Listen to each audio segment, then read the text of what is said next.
It's Women's History Month, and to celebrate, the teen staff at the Glendale Public Libraries are starting a new Teen Storytime series.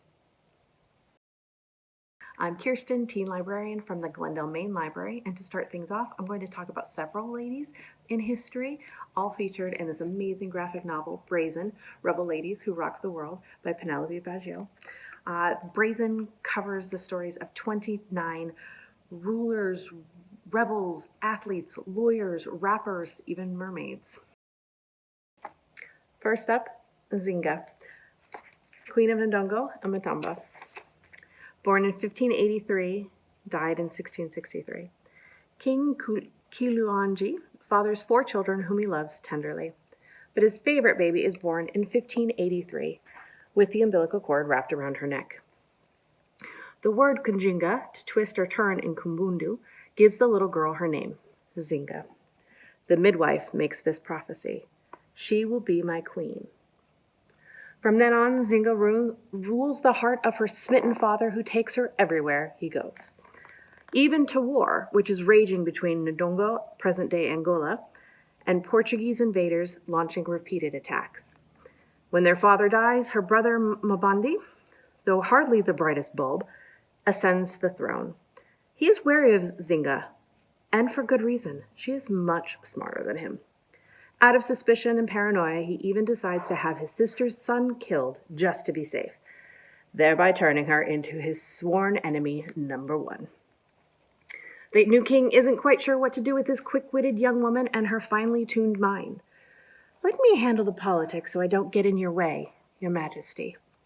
Yes, the good idea. I'm a very busy king. Go negotiate with the Portuguese. Ask them to leave while you're at it. Zinga is 16 when they send her to talk with the Portuguese. Seriously?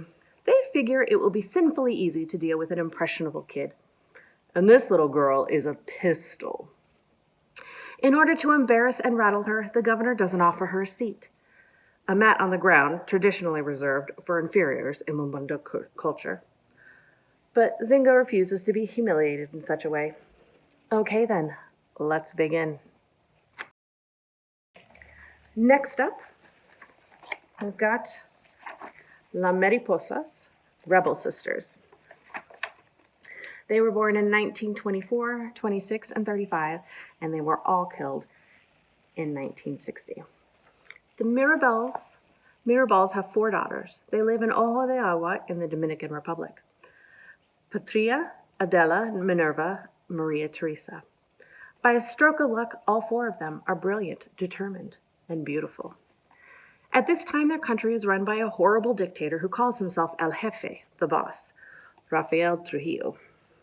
Trujillo has been in power since 1930.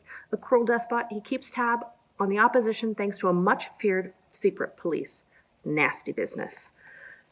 The little Mirabal girls grow up carefree in a well-to-do family. They attend a Catholic school. And at 15, Minerva announces she wants to go to college. Okay. Around this time, she begins listening to foreign radio broadcasts and questioning her country's politics. Huh? What? A tyrant? She decides to study law in college. Here, read this. She makes communist friends there. She meets a young idealist named Pericles Franco, the future founder of the Popular Socialist Party. His views have already landed him in prison. He awakens Minerva's anti-establishment spirit. But an unexpected event will precipitate the political activism of the Mirabal sisters. El Jefe decides he wants to marry Minerva. She's not cool with it. They rebel, stuff happens, and the 3 sisters, Minerva and 2 of her sisters, are murdered in 1960 in a car accident. Next up, we have Losin, warrior and shaman. She was born in 1840 and died 1889. Losin is born near the sacred mountain of Ojo Caliente in the Chiricahua village around 1840. Her brother Victorio will later become a great Apache warrior and chief. Losin proves to be colorful early on. She's bored by the chores reserved for Apache women. She wants in on the action. She participates in the rite of passage ceremony, her first step into womanhood. But afterwards she announces she will never marry. I'd rather devote myself to my people, if that's cool with you. The Chiricahwas, at the time, really do need her help. Let's go. In these days, her tribe's territory straddles the Arizona and New Mexico border. San Carlos, the reservation her family is stuck in, is known for being one of the worst. The living conditions are horrific. Victorio becomes a tribal chief and takes his men to attack the colonies in New Mexico. I'm warning you, my sis is coming with. Got it. She's not just his right-hand man.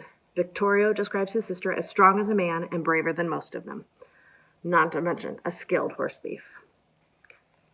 When Losin was a child, she went to the sacred mountains to pray. Since that day, she has been endowed with strong shamanic powers which prove handy on the battlefield.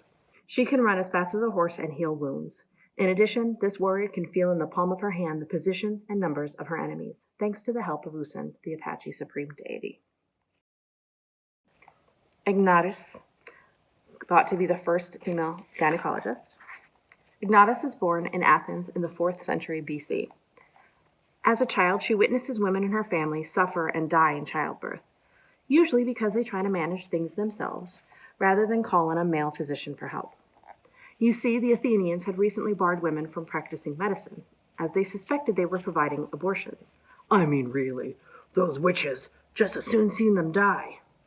Thus destroying the bond that once existed between women doctors and patients. Now, no fidgeting, open wide. Young Ignatis is outraged by the absurd situation. Not allowed? We'll see about that. Under the guise of visiting a sick friend, she takes off on a long voyage. Don't go talking to strangers. But in reality, she goes to Egypt, where women are allowed to study medicine. What'd you put down for number 8? Liver ablation, you? With solid and secretive training under her belt, she returns to Greece, fully determined to help the women of Athens. Right, that's all well and good, but I still can't legally work. She ends up dressing as a man to practice medicine, and of course, people get suspicious.